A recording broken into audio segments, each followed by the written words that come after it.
Kirschenman, Army, private first class, Vietnam War.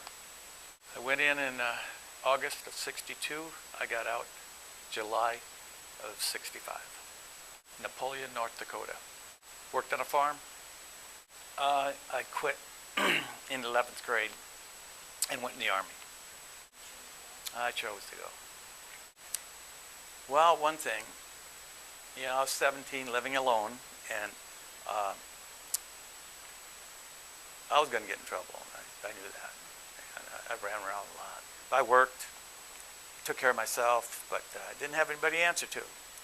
And whenever something happened in town, they came to my door, thought I did it, but I had not done it, but I knew I was heading for trouble. It was a good place to go to grow up. I was glad I did it. Well, I guess walking down the street one day and I seen the finger pointing, I want you. And because of Vietnam, because of what was going on and there and at home. So, well, I liked the Army. It was okay for me. I went in and talked to the Navy and the Army. First one that called me, that's where I went. That was the Army. No family. Always wanted to graduate, never did. I feel sorry for. Had a girlfriend. I gave her my car. She sold it. Well, I didn't have any. My friends they didn't care much. They were all older than I was, so they didn't care. To go in the Army, I was happy. I was going with a friend of mine. We went on a buddy plan. I was glad to get out of town. I never had any thoughts about it. All through the time I was in there and the problems that occurred while I was in there, it didn't bother me. I've seen men cry when they thought they had to go to certain parts of the country. Yes, my brother was in, and actually he stayed 30-some years. I don't have it. Well, my brother he retired now, but he's still. He goes to Washington to help pass bills for the military. He's in Fort Bragg, but he's retired from the military. But he's a liaison now, and I don't know. I don't know how it is now. I think every kid should go. If you haven't got anything to do, if you don't go to college, you should go. And I have a friend that just got out of the Army, and he's going to college in Chicago. The military pays for his college, and he's got a really nice house he lives in, and the military's paying for that. So that's one good thing. I never took advantage of that. I should have. Fort Leonard Wood for basic training and second aid. It was at Fort Leonard Wood, but the training wasn't that bad because they were trying to hold us there. They're trying to make the airborne look really good, so they didn't have us do much. And there's something that, like in basic training, somebody threw a cigarette butt down. He had to dig a 6x6x6 hole. Then we all got up at 2 in the morning and went out there, dressed with their weapons, and we buried that cigarette. And we had to hold a whole ceremony. I did something, I guess I said something to a sergeant. I had to take, and I won't say the whole words, I'd take a pail, put it over my head, hop around. I'd have to jump up in the air and say, I'm a turd bird. Hop, hop, hop, I'm a turd bird. And I had to do that until they told me to stop.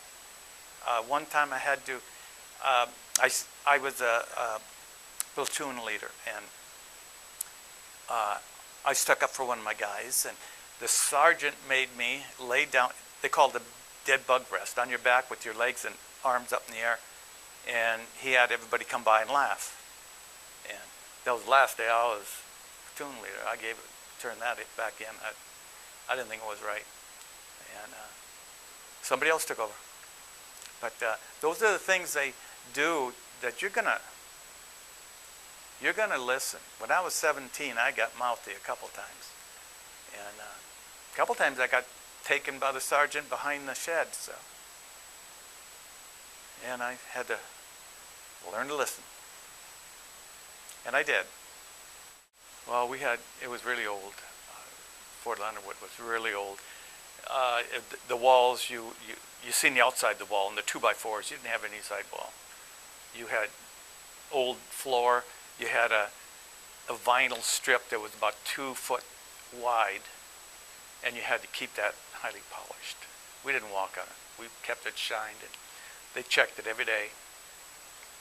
They were kind of fussy about dust. Your bed had to be made so tight that if they could throw a quarter on it, it'll flip. There was a lot of inspections, a lot of harassment. Just getting you to understand you're going to follow orders. Well, I became a truck driver in Europe. I was stationed in Munich, Germany then, and I traveled all over Europe and France. I think things I don't even remember, but I was on the road every day, and very seldom was I in the company. Get up at 5, get ready, have breakfast, and take off. We didn't do much. We didn't do any PT or stuff like that. We had to walk guard duty sometimes, but very seldom. But I got to see a lot of Germany during that time, and quite a bit of France. But we didn't do much exercise because we were truck drivers. Well, mainly we hung out at there was a guest house called the Rote Hahn, the Red Rooster, and that's where I met a girl, and I dated her all the time I was over there. My home. When I started school, I couldn't speak English very well. My teacher said, don't speak German in front of him anymore. I caught on really good. When I went over there, I met this girl that couldn't speak, well, she couldn't speak any English, and she thought I was German until I was running late one night, and I used her phone, called. I said, I'm going to be late, don't check my bed until I get there. And then she knew I was American. She got mad, but she called and we got back together. Her family didn't like Americans, but because I was 17, she was 14. She was away from home learning a job at this, learning how to run a pension, a large hotel. And that's what they did over there. They learned trades as they go to school. She had an elderly lady looking over her, but I didn't know how old she was until we dated for a while. But I was 17, 3 years. But, and I don't know how close she was to 15. She was, I think, 16, 17 when I left. But she was good to be around. She knew where to go. Parents had a lot of money, and I didn't have none. And so we went out eating, dancing, drinking, whatever.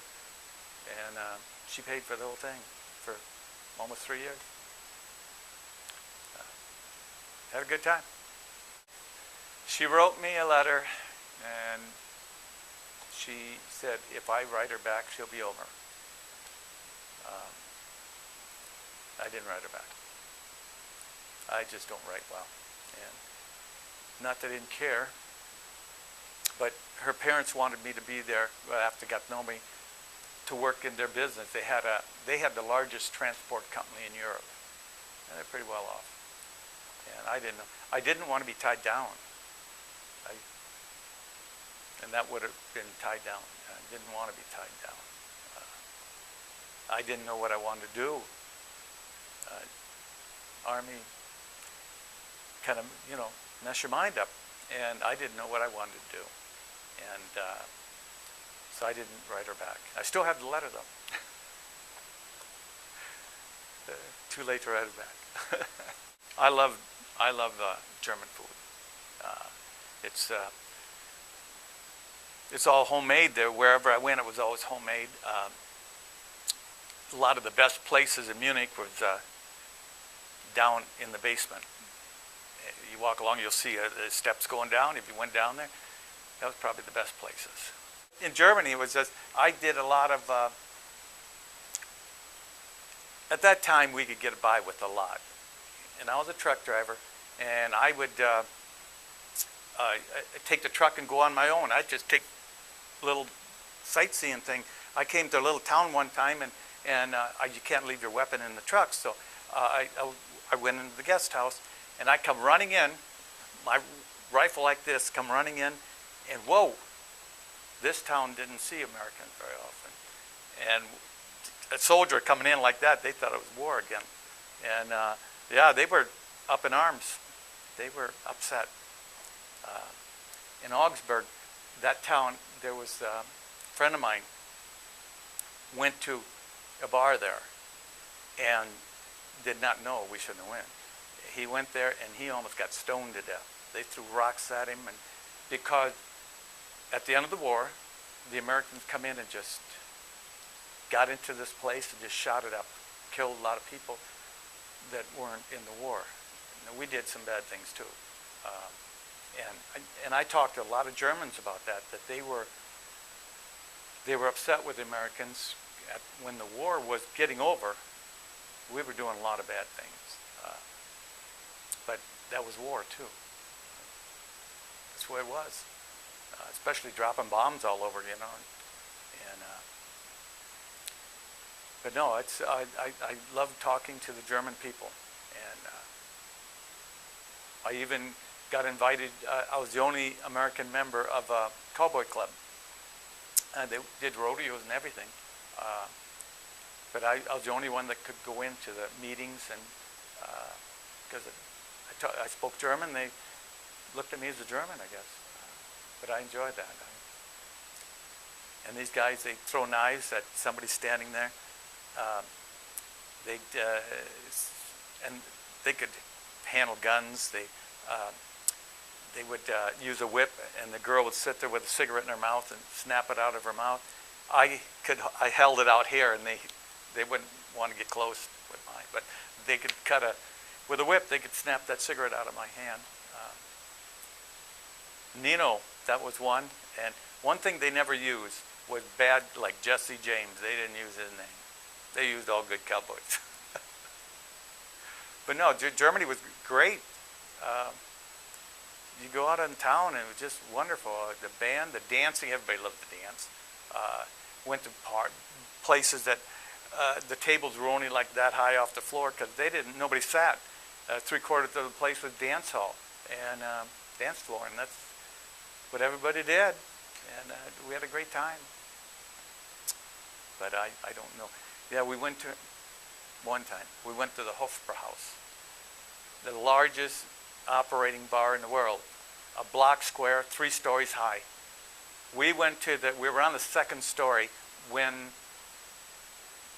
I forget what you call it, that Germany got freedom, where they could prosecute us before they couldn't. We gave them something back, the government. And we were there, and boy, there was 3 of us, and the Germans were on us. We jumped out windows. Just lucky there was a sand pile there. We hit the sand pile. We ran and jumped out the window. We had no other place to go. And it was really rough times then with the Germans, because they got some kind of, I guess we governed them. We were over them when I first got there. And then they got some kind of freedom back of, I don't know if you call it freedom. But we didn't control them anymore. And I guess they could have an army then. At one time they couldn't, they had to have very large police force. And those police force weren't too good. That's the reason I couldn't stay. I got picked up for stealing a car. It wasn't me. They held me up there yeah, they were pushed you around. they shoved me in the car, and I tried to tell them it wasn't me. But being I had been arrested, the United States Army said I can't stay in Germany. Otherwise I would have. But that was an incident, wasn't my fault. Somebody else stole a car. And looked like me, I guess. Or they just wanted to get an American up there. But you weren't leaving. I tried running once, and they were just waiting for me to go, make a move. And just some of the policemen, I guess. But Munich was the greatest place to be. You couldn't have asked for better duty any place. I don't know. Most of the good stories would be when I was out on the town. Yeah, that's just how I met people. I like going out. I went to parks and met people at the parks. I have pictures of me with German girls that I didn't know, but they loved having their pictures taken. And you get somebody with a camera, they'll pose for you. And yeah, it was always Germany was good. I did go. I was driving in the country, and I seen a castle. And I pulled over. I hit those brakes, stopped, locked my chain around it, took my weapon, and the path leading to the castle was like 3 feet wide, but there was nothing. It went deep down on each side. When you get to the castle, it was on a ledge all around. There was no way to get to this thing. It was like on a mountain. And I had a flashlight, and I didn't go in because it said verboten, don't go in, but I would have went in if I thought it was safe. And I shined all around in there. But things like that I liked. I went to a couple castles that were open to go and view, but this one was, I don't know if it looked like castle, but it was surrounded by nothing. Clouds. That's what was around it. When you got there and looked down, you could see clouds. That's how high it was. And that was interesting to me. I liked seeing things like that. There was a time I was on Java Junction, and that's over the mountains, and it's cobblestone. And my truck was vibrating, and I didn't know what it was. So I stopped. You can't stop there very long. So I kept going. It was my outside wheel had one lug nut left, and that would have been the one where you'd have went down. And all you see, when you're on Java Junction, it is just clouds below you. And time I was on this trip, I seen a German soldier hitchhiking. Not supposed to pick him up. I did. It was raining, so I got him, and where he took me, and he pointed to an old castle, and he said, "That's Count Frankenstein's castle." He said, "The monster." I said, "Yeah," but he said it wasn't real. But that was the Dr. Frankenstein was real, and that was his castle. And that was kind of cool. Like around Munich, I went quite a few times to Dachau, and that's where the Jews were burned, and I went through there a lot. I could never make it through the whole thing one time. It made you sick. The smell. I went through what looked like showers, but they were gas chambers. The double-decker, I think the double-decker, maybe triple, where they burned them, they put the bodies in. Pictures of Jews being drugged with tongs through their ears. They looked like animals. It didn't look human anymore. They were starved. And that's probably the worst one.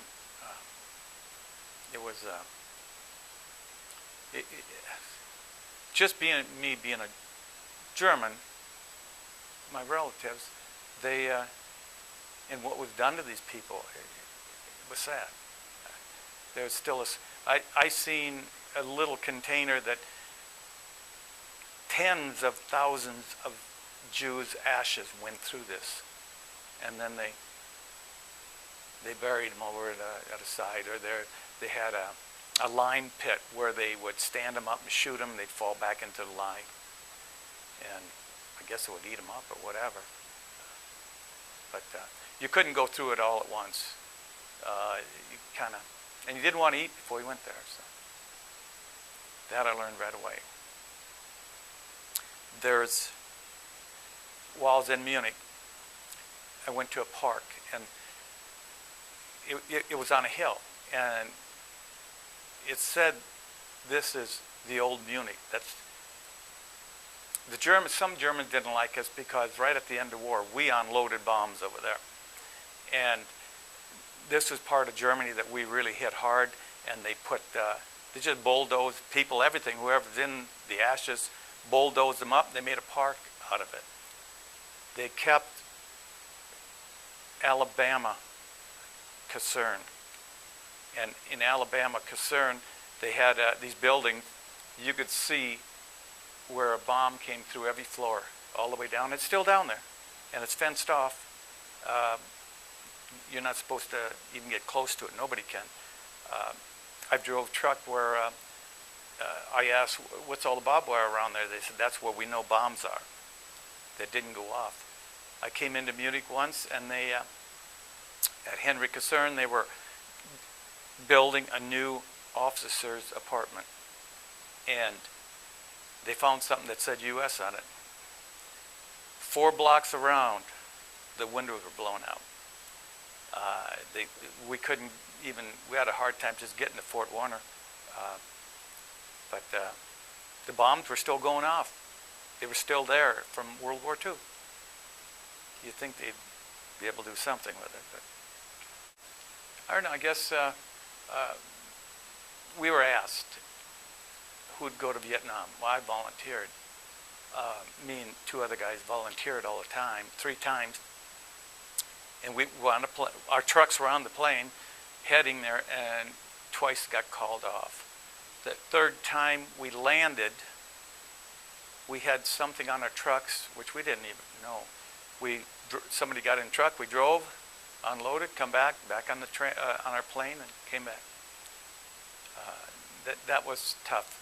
The next toughest thing is after I left and got out of the Army, both those guys went. Both my friends went to Vietnam, and I didn't hear from them, so I went and looked at the wall. They died. Well, we had probably 50. Yeah, mainly M1, which is obsolete. Then we got the M16. That's the only ones I used. During a time, I was close to, I have ringing of the ears all the time, and I was close to a bomb that went off. And it was, I couldn't hear for a while. And now, and there's nothing they can do about it. My ears ring all the time. Someday I'll go a bit deaf, he said, and they'll have to put hearing aids in, and then I won't notice the ringing. But that was the only thing that I got close to. I could write them. Wasn't much to write to. I wrote that girl a couple times. But family, no. And my brother came over to Germany and for a while, and we got together. And I got to see him. I didn't really miss anything. Actually, I wanted to stay in Germany. I liked it there. My family's German. My grandmother couldn't speak a whole sentence without having German words in it. And they talked about it. They made me really like Germany. I really wanted to stay. But the Army made me go back home, and I never went back. Just an average thing what most of us get for doing things, good conduct or something. I don't know how I got a good conduct. I don't know. Like, I was in when President Kennedy got killed, and we were supposed, that's when people cried. And I had to haul people around Europe at that time, getting ready for whatever was going to happen. the Cuban crisis, I was in basic training, and they accelerated our training so we could go to Cuba. We never made it. Actually, we were out in the field in Hornstell's probably, and I was actually having a beer, and I got a call that I had to go pick these guys up from the movie. So I left my beer set, went, and when they were standing there waiting for me, and they weren't supposed to be done with the movie. Guys are crying, and I took them back. I sat down to my beer, and then it was announced, and I didn't know until then. And didn't drink it. Nobody drank anything after that. But I remember guys wanting to call home, afraid they were going to go to war with Russia, is what everybody thought. I didn't have nobody call, so it just didn't bother me that I was scared and nothing. It's not that I just didn't think we'd do anything, I guess. I don't know. It didn't bother me that emotionally that I'd cry or something. Didn't have nobody call, so that's the way it was. Family, losing their family, or them being lost. I seen some guys I never thought would do it, but they were writing home, and we couldn't even mail anything at that time. So at one time when they were trying to call, they just thought we were going. And we were preparing to go. A lot of times we slept with our weapons during those times. During Cuban crisis, we slept with our weapons, and we were supposed to move out. And I don't know what we had done. We didn't have no training, but we could have been the first guys going through, you know. But that's, I don't know. I guess people thought they'd die. I just never thought I was going to. So. Oh yeah. A lot of people were afraid, just not of war, just of dying, I guess. Same with the Cuban crisis. When I was in base training, I was going to use a phone one time. I went out, and there was a block line. We only had one payphone, and there's no way I was going to get on that. But that's what they were doing. They thought we were going again.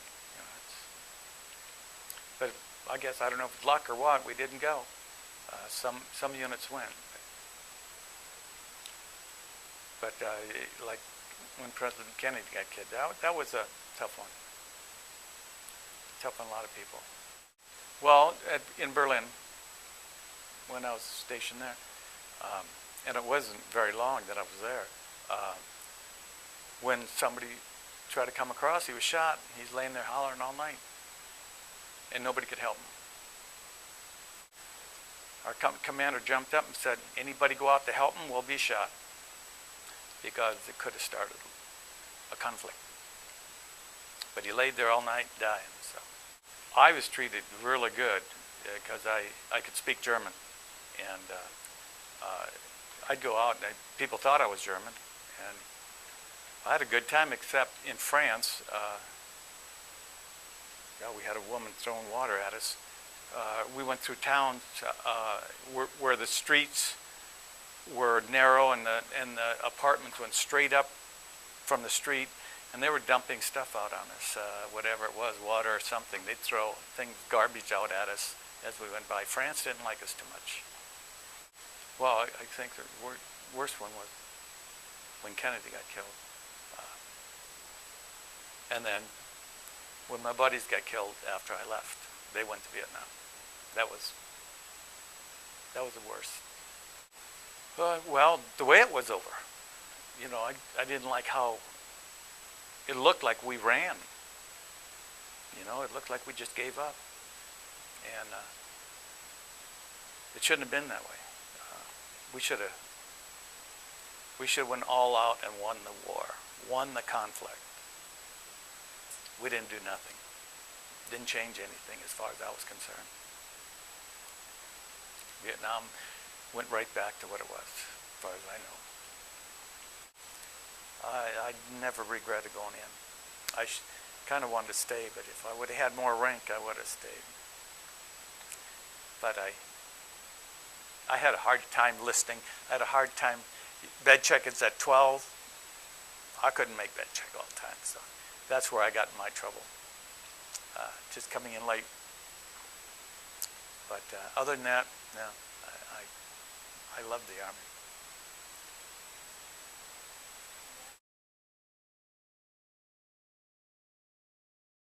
I got discharged in New York.